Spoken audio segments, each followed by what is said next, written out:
কতদিন গ্রামে আসি না।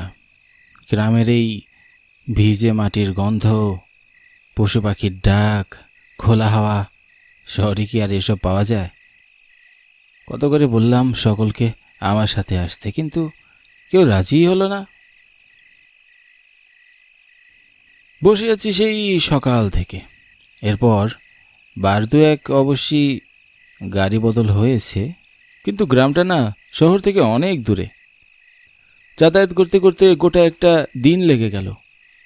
যাকে অবশেষে যে গ্রামে পৌঁছাতে পারলাম এটাই বেশি। আমার নাম সরোজ।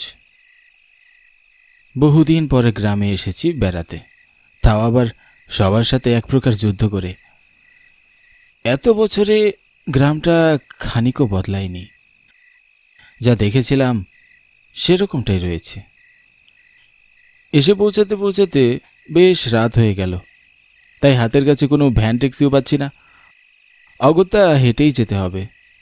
বাড়ি অবশ্য বেশ খানিকটা কাছেই, হেঁটেই পৌঁছে যাওয়া যাবে। আকাশে আজ চাঁদটা একদম পূর্ণ। আলোর ঝকমাকানিতে পুরো গ্রাম যেন নিজের রূপ মেলে ধরেছে। সেই আলো ধরে আমি সামনে এগোচ্ছি।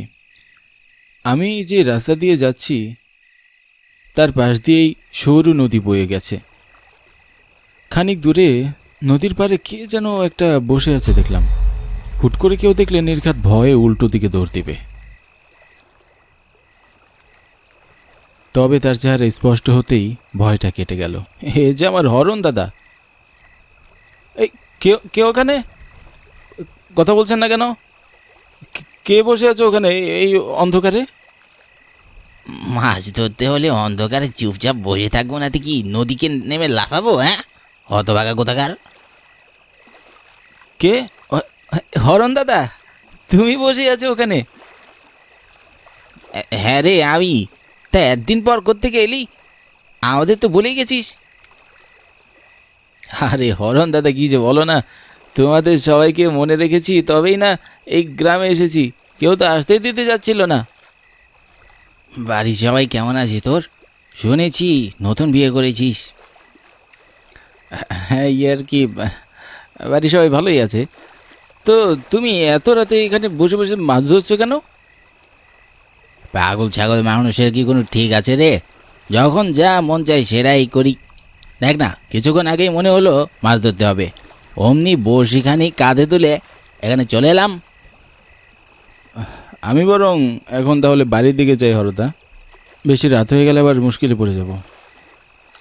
ঠিক আছে, যা।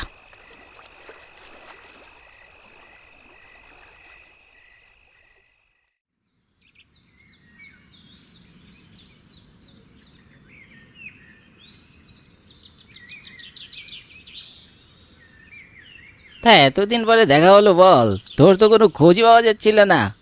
আমরা ভাবলাম বিয়ের পর্বত হয়, তোকে আর দেখতেও পাবো না। তুই কি বলেছিস? এতদিন পর মনে পড়লো আমাদের। হ্যাঁ, বলি তুই একাই এলি কেন রে? বাকিদের তোর সঙ্গে নিয়ে আসতে পারতি। ওরা কেউ গ্রামে আসতে চায় না রে। গ্রামে আসার নাম শুনলেই ওরা পালাই পালাই করে। এসেছিস যখন ভালো করেছিস। এই তোদের মনে আছে আমরা ছোটবেলায় সবসময় ক্যারাম নিয়ে গিয়ে খেলতাম?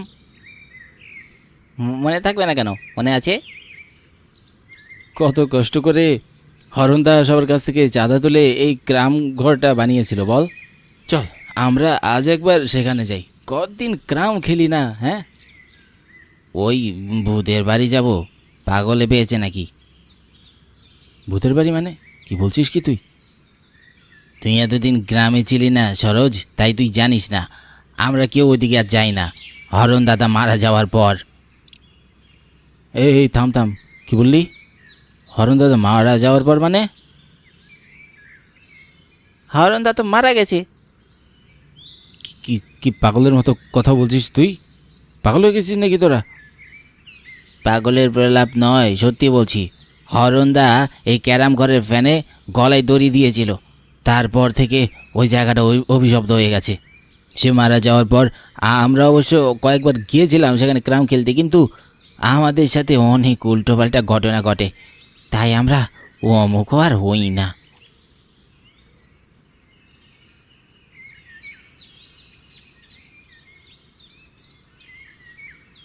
ওরা কি বলল তার কোনো কিছুই আমার মাথায় ঢুকলো না।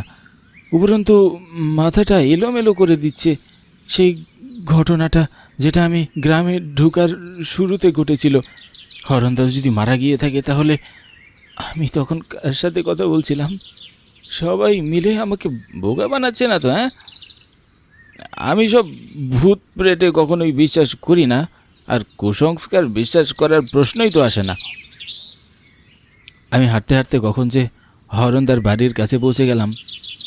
মনের ভিতর তখনও টিপটিপ করছিল। বারবার মনে হচ্ছিল আমার আশেপাশে কেউ আছে। আমি যতবারই পিছনে তাকাচ্ছিলাম কাউকেই দেখতে পাচ্ছিলাম না। হরণ দাদার বাড়ির চারপাশের পরিবেশ একদম নিশ্চুপ। আগে হরণ দাদার বাড়ির কাছে এলে হরণদাকে দেখতাম কোনো না কোনো কিছু নিয়ে কোনো একটা কাজ করত, কিন্তু আজ বাড়ি একেবারেই শান্ত। আমি বাড়ির সামনে গিয়ে কয়েকবার হরণদাকে ডাকলাম, হরণদা, ও হরণদা, শুনতে পাচ্ছ? ভেতর থেকে কোনো আওয়াজই এলো না। হঠাৎ করে মনে হলো আমার একবার সেই ক্যারাম ঘরে যাওয়া উচিত।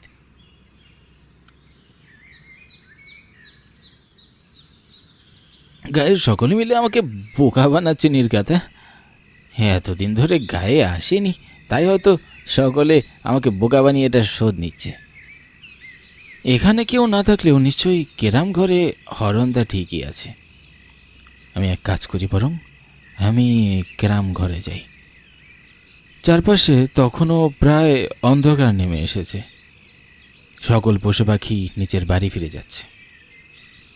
চারপাশ কেমন যেন গুমুট বেঁধে আছে। হাঁটতে হাঁটতে আমি যখন ক্যারাম ঘরে পৌঁছে গেলাম তখন দেখলাম পুরোপুরি রাত হয়ে গেছে। ক্যারাম ঘরের চারপাশটা কেমন যেন অস্বাভাবিক দেখতে লাগছে। সময় হয়েছে সবে সন্ধে, কিন্তু দেখে মনে হচ্ছে যেন গভীর রাত।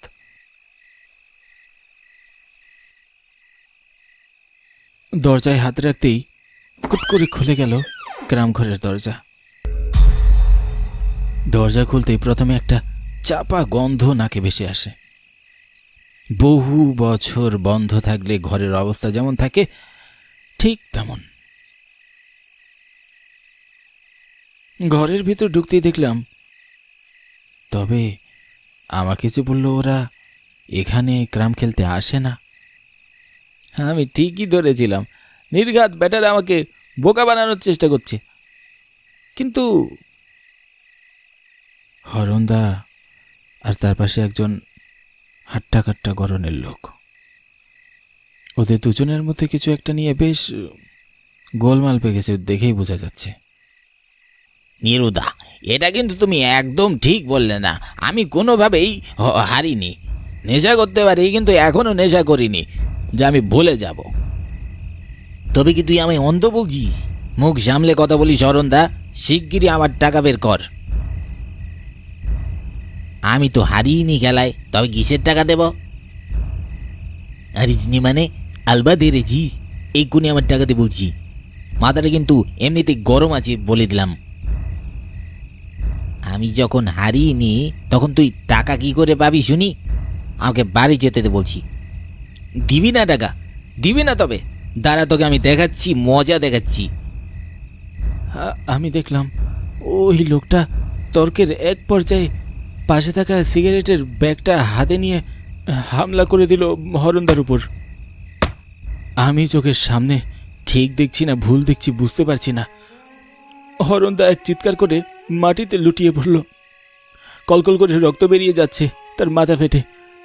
আরে আশ্চর্যের ব্যাপার হলো, আমি দেখলাম আস্তে আস্তে সব যেন কেমন অদৃশ্য হয়ে যাচ্ছে। চোখের সামনেই তো দুজন ছিল।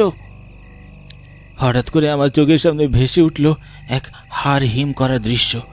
আমি দেখলাম সামনে কেরাবের উপর ফ্যানটায় হরণদার লাশ ঝুলছে। আমি যেন আকাশ থেকে বললাম। ভয়ে আমার কপালের চারপাশে বিন্দু বিন্দু ঘাম উঠে শুরু করলো। গলা দিয়ে আওয়াজ বেরোচ্ছিল না, কিন্তু তাও কষ্ট করে স্পষ্ট স্বরে ডাকলাম, হরণদা, ও হরণদা। সরোজ, তুই কি করছিস এখানে? কে? আমি আমি হরণ। হরণদা, তুই এখানে কি করে? তবে তবে ওই যে ফ্যানের সাথে কার লাশ জ্বলছে ওটা? কার আবার? আমারই লাশ জ্বলছে। ওই বজ্জাত নিরু আমায় মেরে ফাঁসিতে ঝুলিয়ে দিল আর নিজে ভেগে গেছে। কি সব হচ্ছে এগুলো? আমি তো কিছুই বুঝতে পারছি না। তোমাকে দেখতে এমন লাগছে কেন? গলায় ওটা কিসের দাগ? মরা মানুষকে আবার কেমন লাগবে রে? আমি এখন কোথায় থাকি জানিস? মৃত্যুপুরীতে। তুই যাবি? আমার সঙ্গে যাবি? কি বলছো কি তুমি? কি বলছো এসব? ঠিকই বলছি। আয়, তোকে ওদিকে ঘুরিয়ে নিয়ে আসি। চল। হরণদা হাতটা লম্বা করে আমার গলা চেপে ধরলো, তারপর আমাকে শূন্যে ভাসিয়ে তুললো। আমার যেন দম বেরিয়ে যাওয়ার উপক্রম। হুট করে পেছন থেকে একটা কাচের বোতল উড়ে এসে লাগলো হরণদার হাতে। তারপর আমি ছিটকে পড়লাম। মাটিতে পড়ে চোখ খুলে তাকিয়ে দেখলাম আরও একজন হরণদা। যে বোতলটা মেরে আমায় বাঁচালো সেই হরণদা। কি হচ্ছে আমার বুঝতেই পারছি না। এখন শুধু মনের ভিতরে ভয় কাজ করছে যে কাচের বোতলটি মেরে আমায় বাঁচালো সে হুট করে বলে উঠল, পালিয়ে যা এখান থেকে সরোজ, পালিয়ে যা। ওটা আসল হরণ নয়, ওটা হলো সেই শয়তান নিরু। আমাকে মেরে ও শান্তি হয়নি। আমার রূপ ধরে ও তোকেও মারার চেষ্টায় আছে। আমাকে মারার পরে আমি এখানে ওই নিরুকে মেরে প্রতিশোধ নিয়েছিলাম। তারপর থেকে এই শয়তান নিরু রাস্তার এখানে ওখানে ঘোরাফেরা করে সকলকে ভয় দেখায় আমার রূপ ধরে। আমি ওকে দেখে নিচ্ছি সরোজ, তুই পালা। আমি দেখলাম যে আমার গলা চেপে ধরছিল সে আস্তে আস্তে খুব বদলাচ্ছে। আস্তে আস্তে সে হরণ থেকে নিরু হয়ে উঠল। ভয়ানক তার রূপ। শরীর থেকে যেন মাংসগুলো খসে খসে আলাদা হয়ে যাচ্ছে। চোখের সামনে শুরু হয়ে গেল নিরু আর হরণের ধস্তাধস্তি। হরণদা আমায় বারবার বলছিল বেরিয়ে যেতে। আমি এই ফাঁকে সুযোগ পেয়ে দৌড়ে পালিয়ে যেতে লাগলাম সেখান থেকে। আর কোথাও দাঁড়ালাম না, চোখ বন্ধ করে এক দৌড় দিয়ে বাড়ি ফিরে গেলাম। এরপর আমি আর সেই ক্যারাম ঘরের আশেপাশেও যাইনি।